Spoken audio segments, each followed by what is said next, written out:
আল্লাহর অশেষ রহমতে সবাই ভালো আছে। আলহামদুলিল্লাহ, মহান রব্বুল আলামিনের দয়ায় আমিও বেশ ভালো আছি। তো এই মুহূর্তে আমরা একটি স্যামসাং সেটের কাজ করব। সেটার দেখতেই পাচ্ছেন যে টাচ নেমে গেছে, তবে ডিসপ্লে ভালো আছে। তো এটা আমরা খুব সাবধানতার সাথে খুলে নিব। খুলে নিয়ে তারপর হচ্ছে টাচ সেপারেটর মেশিন দিয়ে এটাকে আমরা কেটে টাচটাকে আলাদা করে নেব। তারপরে আমরা এখানে একটি টাচ লাগাবো। তবে হ্যাঁ, এক্ষেত্রে একটা কথা বলি, সেটা হচ্ছে যে এটা যেরকম টাচ আর ডিসপ্লে অ্যাটাচ করা থাকে, জাস্ট আমি ওটাকে অ্যাটাচ করবো না, সিঙ্গেল টাচ হিসেবে লাগিয়ে দেব। এতে করে হয়তো বা টাচ রেসপন্স ঠিক থাকবে, সবই ঠিক থাকবে, বাট সমস্যা এটুকুই যে এটা যে মাঝখানে একটা টাচ আর ডিসপ্লে মাঝখানে একটা জল ছাপ ভাব মনে হবে, একটু গ্যাপ থাকবে এরকম মনে হবে আর কি। আদারওয়াইজ এতে আর কোনো প্রবলেম থাকবে না। এই মুহূর্তে আমরা সেপারেটর মেশিনে হিট দেওয়ার জন্য ডিসপ্লেটাকে বসিয়ে দিলাম। এটাকে আমরা কাটার ওয়্যার দিয়ে কেটে টাচ আর ডিসপ্লে আলাদা করে নেব।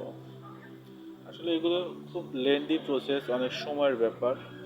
অনেক অনভিজ্ঞ টেকনিশিয়ান আছেন যারা কেবলমাত্র কাজ শিখতে শুরু করেছে, তারা অনেক সময় টাচটাকে বা ডিসপ্লেটাকে বডি থেকে খুলতে গিয়ে ভেঙে ফেলে।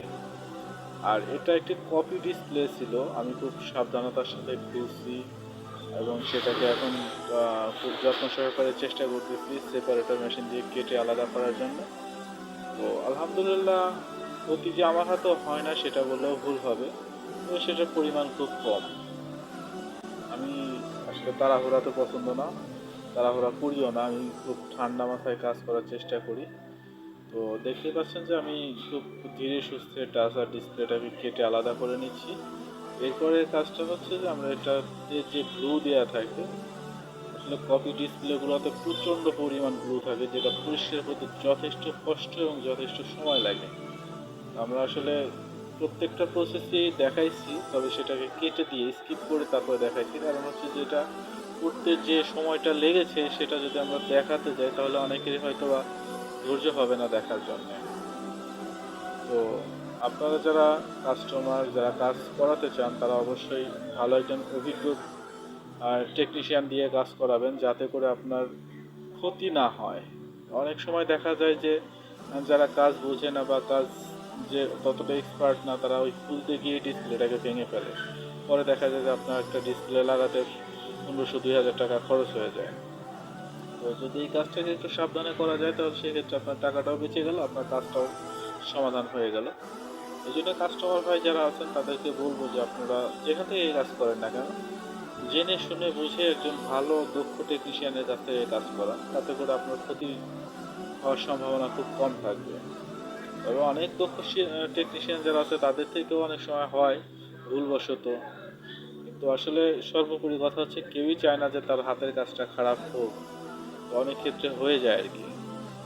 যাই হোক, আমরা টাচটাকে লাগিয়ে নিলাম, মানে চেক করার জন্য বসিয়ে নিলাম, চেক করে তারপর গ্লু দিব আর কি। কারণ আমি প্রত্যেকটা স্টেপ চেকিং করে তারপরে কাজ করি। একটা টাচ লাগাই ফেললাম, পরে দেখা গেল টাচে কাজ করলো না, এই টাচটাকে আমি আবার রিপ্লেস করতে পারবো না। এই জন্য আমি চেক করে নিয়ে তারপর হচ্ছে লাগাবো। তো দেখতেই পাচ্ছেন যে আমাদের সেটটা পুরোপুরি অন হয়েছে, টাচও আলহামদুলিল্লাহ কাজ করতেছে ঠিকঠাক। স্যামসাংয়ের টাচগুলো খুব নষ্ট বেরোয় খুব কম, হঠাৎ দু একটা পাওয়া যায় নষ্ট বেরোয়, তাছাড়া বেশিরভাগ ভালোই থাকে। তো যাই হোক, আমরা চেক করে নেব, চেক করার পরে হচ্ছে আমরা এটাকে গ্লু দিয়ে বডিতে অ্যাটাচ করব।